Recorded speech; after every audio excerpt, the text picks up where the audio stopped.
কারো চাপ বা ওরকম না। আমরা সপরিবারে আমরা স্বইচ্ছায় সবাই হয়েছি এবং হচ্ছে যে আমরা ইসলামের সৌন্দর্যটা দেখে আমরা ইসলাম ধর্মে আসি এবং আমরা আগে থেকে রিসার্চ করতাম এবং রিসার্চ করে মা বাবাকে জানাইছি, তারা রাজি হয়েছে, তারা আমাদের কথাতে সম্মতি দিছে, তারা ইসলামটাকে মানতে চেয়েছে। এজন্যই আমরা ইসলাম ধর্মে আসি সপরিবারে, জেনে শুনে আসি এবং আমাদের স্বইচ্ছায় এসেছি। আমরা প্রথমে যে আমাদের উকিল ধরা ছিল, উনি সব প্রসেসটা করে দিল, আমাদের স্টাম্পে সিগনেচার, ছবি টবি এগুলা সব কিছু দিছি, তারপর উনি যা করার সব কিছু উনি করে দিয়েছে। আমরা কথা বলা,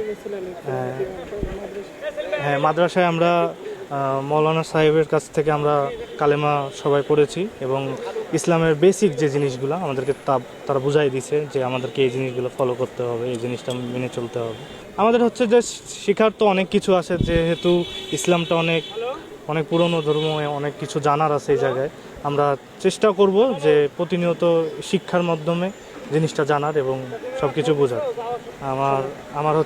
আমার পূর্ব নাম ছিল সাজন কুমার দাস, আমার বর্তমান নাম সাইফুল্লাহ সাইফ, এবং আমার বাবার নাম ছিল গণেশ দাস। আমার বাবার বর্তমান নাম মোহাম্মদ আবদুল্লাহ।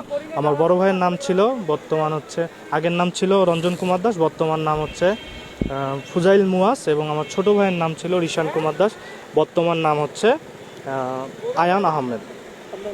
মায়ের নাম আগের মায়ের নাম ছিল বুলবুলি দাস, বর্তমান নাম আমিনা বেগম মোহাম্মদ সামদ।